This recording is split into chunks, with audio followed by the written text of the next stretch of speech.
door wanaagsan saaxiibayaal idilkiinba meel baad joogtaan waxaad ku soo dhawaadaan barnaamijka warbixinada ciyaaraha duhur ee barayga bulshada sida Facebook TikTok iyo YouTube oo joogto ahaan doona qodobadan ku soo qaadan doonana waxaa ka mid ah Ruben Amorim oo heshiis shakhsi ah la gaaray daafac bir ah oo lagu qiimeeyo 68 milyan Arne Slot oo wajahaya dabarjab dhaawac ah iyadoo walaac lagu muujinayo Mo Salah Arsenal oo heshiis hordhac la furtay taayirka mucjisada ah ee kooxda Real Madrid Arda Güler Pep Guardiola oo helay dhiirigelin weyn kahor kulanka Tottenham iyo afar ciyaaryahan oo dib ugu soo laabtay tababarka Manchester City dhammaan amurahan ayaa barnaamijkan ku soo qaadan doona balse marka hore waxaan codsanaya inaad muuqaalka like saarto siina share gareyso sidoo kale aad ku soo biirto barayga bulshada sida Facebook, TikTok iyo YouTube. Mahadsanid.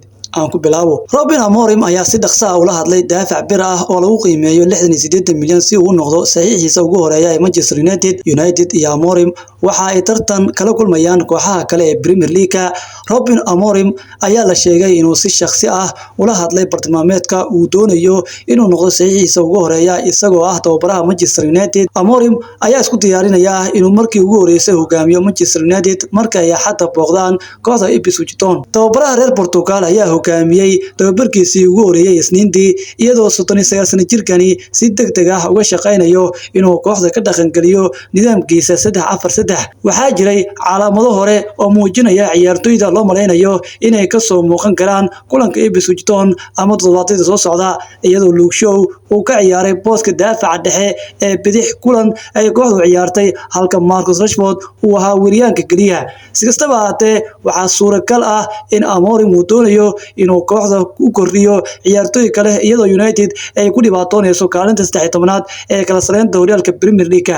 Sida laga soo xigtay Sky Sports ee Switzerland, Amorim ayaa aqoonsaday daafaca dhexe ee Ousmane Diamonte in uu yahay bartilmaameedkiisa ugu horeeya ee uu la saxiixanayo. Diamonte waxa uu ciyaaraa kooxdiisii hore Sporting Lisbon waxaana 20 jirkani muddo dheer ay xiiseynayeen kooxaha kale ee Premier League sida Arsenal iyo Newcastle United. Warbixinta ayaa sheegaysa in kastoo Diamonte uusan markii hore si gaar ah ugu qanacsanayn inuu u dhaqaaqo Old Trafford marka la barbar dhigo kooxaha kale, hadda waxa uu ku qancay inuu u janjeero ku biirista United kadib wadahadalo uu la yeeshay tababarihiisii hore. Si kastaba haatee United waxay wajihi doontaa tartan adag si ay u hesho taayirkan lagu tilmaamo mucjisada daafaca. Dhanka kale Arne Slot ayaa wajahaya dabarjab dhaawac ah iyadoo walaac xooggan laga muujinayo xaaladda Mo Salah. Liverpool ayaa wajihi doonta Southampton horyaalka Premier League marka ay tartanku dib u bilowdo isbuucan iyadoo Arne Slot uu wali wajihi karo dhibaato dhaawac oo kale kahor kulankaasi. Leeds ayaa hogaaminaysa Premier League iyo sidoo kale Champions League waxaana looga baahan yahay inay si xooggan dib ugu bilaabaan tartanka iyagoo la kulmi doona Southampton iyo Real Madrid toddobaadka soo socda. Kooxda Slot ayaa u safri doonta St Mary iyadoo doonaysa inay ugu yaraan si ilaaliso hogaanka 5 dhibcood oo ay ku hayaan horyaalka Premier League. Tababaraha Leeds Arne Slot ayaa laga yaabaa inuu wajaho dhibaato dhaawac oo kale kahor inta uusan horyaalku soo laaban kadib markii Alex McAllister uu dhaawac kaga baxay ciyaartii Argentina ay ku sheegi kartay Peru. McAllister ayaa la bedelay kadib wax loo yaqaan laad xoog leh oo Carlos uu ku dhuftay anqawga McAllister. Xidigii hore ee Brighton ayaa mar horeba ku jiray jadwal safar taasoo xaalad adag ka dhigtay doorashada shaxda, balse dhaawac soo gaaray McAllister waxa uu tababaraha reer Holland ku abuuri karayaa walaac ku saabsan shaxda ciyaarta Southampton maadaama Real Madrid ay dhawaan wada ciyaari doonaan Champions League. waxaana macquul ah inaan halis la gelin xaaladda dhaawac laacibka lagu magacaabo Mo Salah oo kulanka Southampton laga yaabo in keedka la geliyo. Dhinaca kale Arsenal ayaa heshiis hordhac ah waxay la furtay taayirka kooxda Real Madrid Arda Güler. Arsenal waxay isku dayday inay la soo saxiixato taayirka Real Madrid ee Arda Güler kaasoo booskiisa ku waayay kooxda Spain oo doonaya inuu isaga tago kahor dhamaadka xilciyaareedka. Arsenal ayaa u muuqata mid ku fashilantay saxiixa xamaada ee Raheem Sterling. Gunners waxa ay wali ka shakisay leeyihiin dhibcaha ay ka heleen Chelsea ka hor nasashadii caalamiga ah, balse dhawaan ayay heli doonaan fursad ay isku saxaan. Arsenal waxay ogtahay inay u baahan tahay inay soo afjarto guuldarooyinka xiriirka ah markay Sabtida martigelinayaan Nottingham Forest, iyadoo farqi u dhaxeeya kooxda hoggaanka Premier League oo durba yahay mid weyn. Mikel Arteta ayaa wajahaya dhaawacyo badan oo aan sanado badan ka dhicin kooxdiisa. Arsenal waxay rajeynaysaa inay la soo wareegto daayirka Real Madrid ee Arda Güler oo ah ciyaaryahan kale oo isku qaab u ciyaaraan Martin Odegaard, iyadoo uu ku dhibaatoonayo inuu ka soo dhex muuqdo kooxda caasimadda Spain ka ciyaarta ee Real Madrid. Kooxda Mikel Arteta ayaana haatan isku diyaarinaysa inay mar kale isku daydo inay qanciso kooxda Spain. Warbaahinta Spain ee Sport ayaa warinaysa in Canarisku ay rajeynayaan inay helaan xiddiga qaranka Turkiga, waxayna wada hadallo fureen daayirkani. Real Madrid waxay la saxiixatay 19 sano jirkan sanadkii 2020 isagoo ka yimid Fenerbahce, waxaana uu saxiixay heshiis 6 sanadood ah, balse wararka ayaa sheegaya in Arda Güler uu ku qanacsaneen ku sugnaanshaha garoonka Santiago Bernabeu oo ay ku ciyaarto kooxda Real Madrid. Canaris waxay sidoo kale la soo saxiixdeen kabtankooda Martin Odegaard sanadkii 2021 kadib markii uu amaah ugu ciyaaray Emirates heshiis ku kacaya 30 milyan.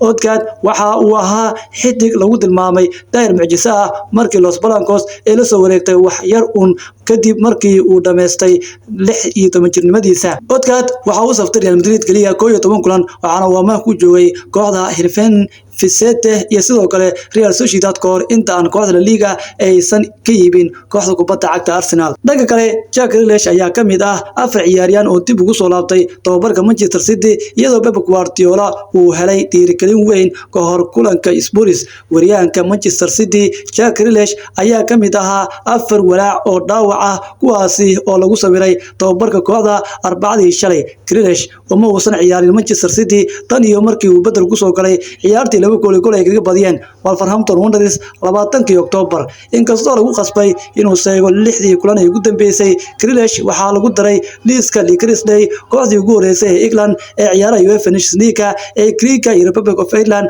ula ciyaaray xulka qaranka Ingiriisku. Si kastaba ha ahaatee, waxa uu ahaa mid ka mid ah 9 ciyaartooy oo ka baxay kooxda isagoo la siiyay waqti uu ku soo kabsado. Grealish ayaa ku soo laabtay tababarka ka hor kulanka Spurs. Grealish ayaa haatan u muuqda mid ku soo laaban doona qaab ciyaareed tartan ah kadib markii uu soo bandhigay bartiisa Instagram-ka sawir isaga oo ka qayb qaadanaya tababarka Manchester City Arbacadii shalay. 29 sano jirkan ayaa la wadaagay taageerayaashiisa sheeko xambaarsan fariin kaaban balse wanaagsan, isagoo qoray ugu dambeyntii dib ula soo laabta wiilashiina. Markii uu ku soo laabtay tababarka, Grealish ayaa haatan door ku yeelan kara kulanka Sabtida oo ay gurigooda ku wajahayaan Tottenham Hotspur. Grealish ayaa rajeynaya inuu ka caawiyo kooxdiisu inay dib ugu soo laabtaan wadada guusha kadib markii Manchester City laga badiyay 4 kulan isku xigta ka hor fasaxa caalamiga ah. 3 ciyaartooy muhiim ah ayaana Jack Grealish kula biiray tababarka kooxda, waana John Stones, Kevin De Bruyne iyo Manuel Akanji oo lagu sawiray tababarka Arbacadii, iyaga oo dhiirigelin siinaya tababarahooda Pep Guardiola. Kooxda Manchester City ayaa asbuucan soo geli doonta booska labaad ee kala sareynta horyaalka Premier League, iyadoo 5 dhibcood u jirta kooxda Liverpool oo hoggaan ku haysa horyaalka waddanka Ingiriiska ee Premier League. Waad ku mahadsantahay haddii aad la soo gaartay ilaa iyo dhamaadka muuqaalka. Waxaan ka codsanayaa inaad muuqaalka like saarto, sina share gareyso, sidoo kale aad ku soo biirto barayga bulshada sida Facebook, TikTok iyo sidoo kale YouTube. Mahadsanid.